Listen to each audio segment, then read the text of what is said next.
ఈ ఉదయ కాలమున మనము ధ్యానిస్తున్నటువంటి అంశము సహవాసం.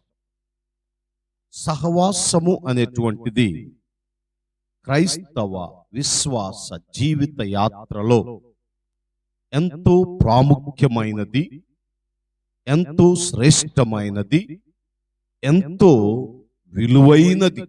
గమనించండి, సహవాసము లేకపోతే మీ విశ్వాసము బద్దలైపోయిన ఓడవలే ఉంటుంది.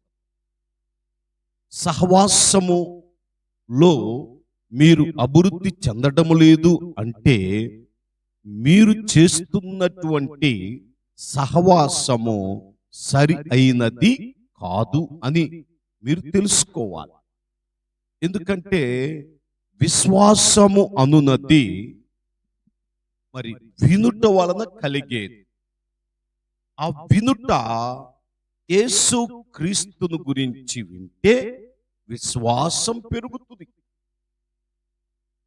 చప్పట్లు కొట్టే బ్యాచితో, లైట్లు, పొగలు, లేకపోతే మరి ఒక అయోమయ పరిస్థితుల్లో, లేకపోతే ఏదో ఒక షోకు పోయి కూర్చుని లేచి వచ్చినట్లు గనక మీరు సహవాసము కలిగుంటే మీ విశ్వాసము అభివృద్ధి చెందదు. ఎందుకంటే హెబ్రీయులకు రాసిన పత్రికలో చదివిన రీతిగా విశ్వాసము లేకుండా దేవునికి ఇష్టులై ఉండుట అసాధ్యం.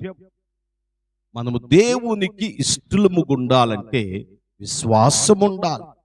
మనలో విశ్వాసము పెరగాలి, రావాలి అంటే మనము చక్కని సహవాసము చెయ్యాలి. అప్పుడే మనం కలిగున్న సహవాసము పరిపూర్ణమైనదని, మనము కలిగున్న సహవాసము దేవుని వాక్యానుసారమైనదని తెలుసుకోవచ్చు. కనుక ఈ సహవాసము మొదటగా దేవునితో, అలాగే ఈరోజు మనము సహవాసము క్రీస్తుతో చేయాలి. ప్రభు అయిన యేసు క్రీస్తు వారితో మన సహవాసం. అందుకనే మొదటి కొరింథీయులకు రాసిన పత్రిక 1వ అధ్యాయం 9వ వచనములో చూచినట్లయితే, మరి క్రీస్తు యేసు సహవాసమునకు మిమ్మును పిలిచిన దేవుడు నమ్మదగినవాడు. కనుక మనము చేస్తున్నటువంటి ఈ సహవాసము క్రీస్తుతో, తండ్రి, కుమార, పరిశుద్ధాత్మ త్రిత్వ దేవుణ్ణి ఆరాధించే మనము,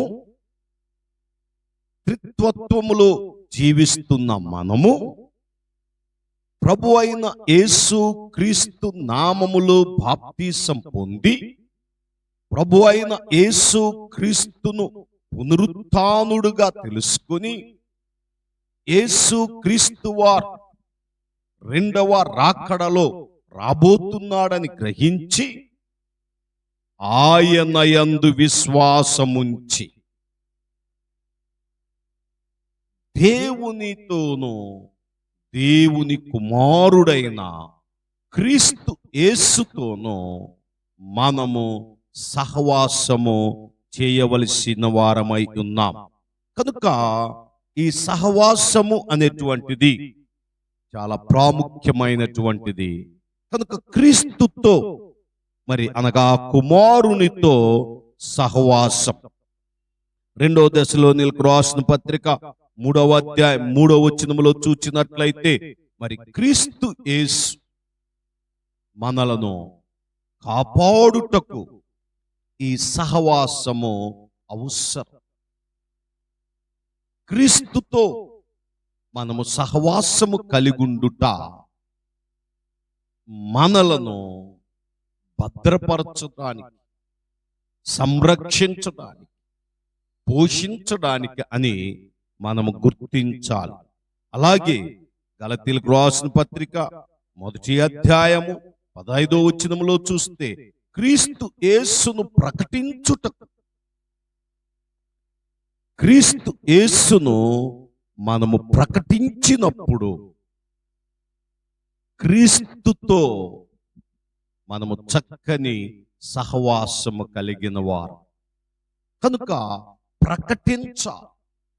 సహవాసము మనము కలిగున్నాము అంటే క్రీస్తు యేసును ప్రకటించే వారమై ఉండాలి. కనుక ప్రకటించకుండా, సువార్తను వెదజల్లకుండా మనము క్రీస్తుతో సహవాసము చేయలేము. అందుకే యేసు క్రీస్తును ఎరుగుటయే నిత్య జీవం. క్రీస్తు యేసును ఆరాధించాలి. దేవుడు ఆత్మ గనుక ఆయనను ఆరాధించువారు ఆత్మతోనూ సత్యముతోనూ ఆరాధించాలి. అలాంటి ఆరాధనను ఎవరైతే కలిగి ఉంటారో వారు చక్కని సహవాసమును కలిగి ఉన్నారని మనము గ్రహించాలి. అలాగే మూడవదిగా చూచినట్లయితే రోమీయులకు రాసిన పత్రిక 8వ అధ్యాయం 30వ వచనములో మహిమ పరచుటకు, క్రీస్తు యేసుతో మనము ఒక చక్కని ఫెలోషిప్ కలిగి ఉంటే దేవుడు మనలను మహిమపరుస్తాడు, ఘనపరుస్తాడు, హెచ్చిస్తాడు. కనుక నా ప్రభువు నందు ప్రియమైనటువంటి దేవుని బిడ్డలారా, ఈ మాటలు వినుచున్న నా ప్రియ సహోదరి సహోదరుడా, నా జీవితంలో సహవాసము కలిగుండుట మన విశ్వాసమును అభివృద్ధి చేసుకొనుటకు, సహవాసమును కలిగుండుట మన ఆత్మీయ జీవితాన్ని బలపరుచుకొనుటకు, అలాగే పరలోక సంబంధమైనటువంటి ఆ యొక్క పోరాటములో లేక ఆ యొక్క పందెములో మనము గెలవటాలి. అందుకనే దేవునితో సహవాసము, క్రీస్తు యేసుతో సహవాసము మనకు ఎంతో అవసరమని దేవుని సేవకునిగా మీకు తెలియపరుస్తూ ఉన్నాను.